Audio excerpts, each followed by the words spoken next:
today. Saxophone embouchure is one of the main sources of good tone when you're playing the saxophone. I mean, aside from air and I guess the equipment, you're actually using the equipment. Obviously, you can't control, especially if it's a student. You're not going to buy them, $3,000 saxophone.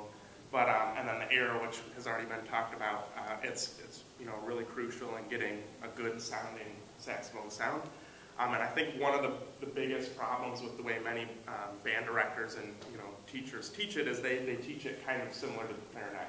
They kind of take a clarinetist's approach to it and then modify it so it works for the saxophone, and that's kind of a big mistake because they're very different.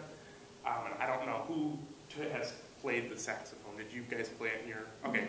I don't know how the teacher presents it or how they compare it to clarinet, but I know this is the way I was taught. I was taught from a clarinet teacher who thought he could teach saxophone and ended up giving me a whole realm of problems.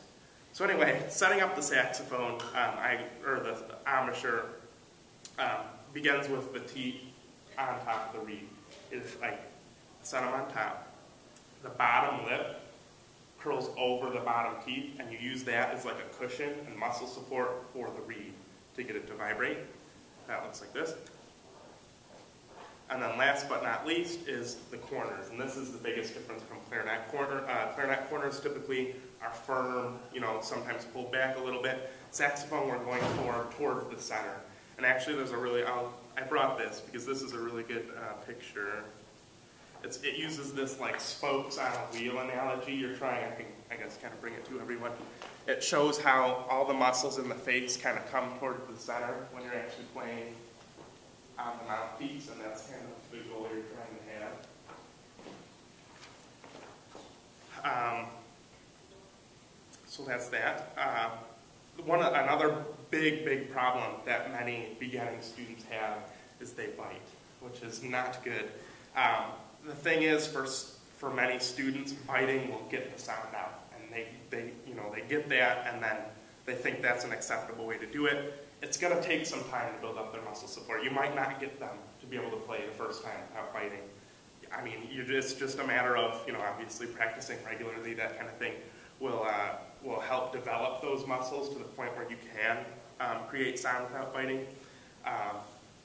And a good way to kind of test this, it actually works a lot better on the horn, but is when you're playing, have them drop down the jaw. Because in theory, since it's muscles supporting the mouthpiece and the reed, if you, I'm not like, wide open, that's not going to work, but just have them take their jaw and pull it away a little bit and see if that support stays.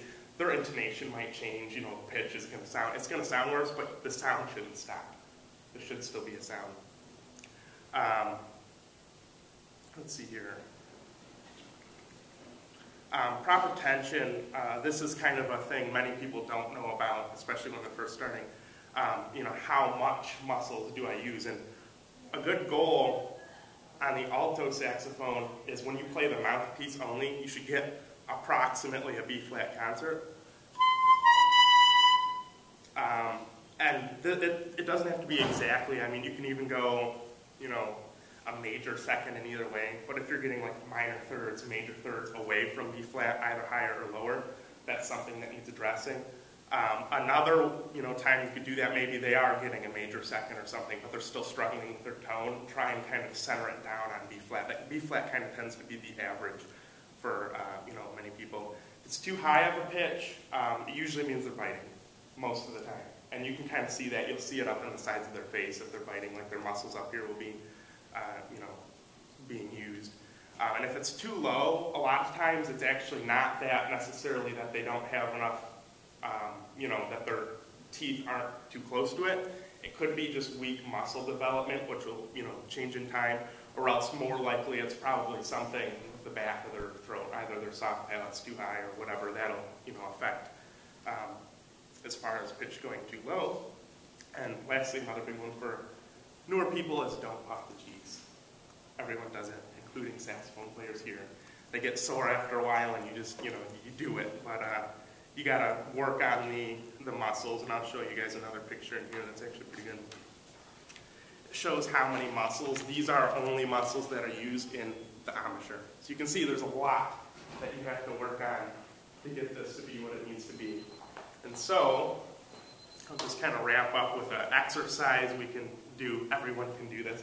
Kind of feel like an idiot when you're doing it, but it really does help. You know, just 20 reps of these, you know, in the morning, 20 at night. Have your students do that. They'll be ready in no time. So you take, you know, from a normal position, you're going to kind of pull the corners in together. So, and then you're going to try and stretch them back as far as you can. So. And just keep wrapping that back and forth. Like I said, you feel really stupid, but you would be surprised. I've had some of my students do this, and within a week or two, they're right up to where they need to be. So, and then last but not least is teeth placement. This is really quick. A lot of people are confused. Where do your teeth go? Easy test. Take a piece of paper. You're going to slide it between the reed and the mouthpiece.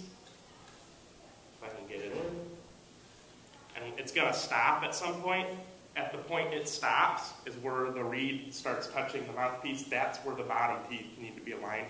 You align it based on the bottom teeth. If they've got a huge overbite or underbite or whatever, that adjusts on top, but the bottom teeth are always going to be in the right spot. And that concludes this.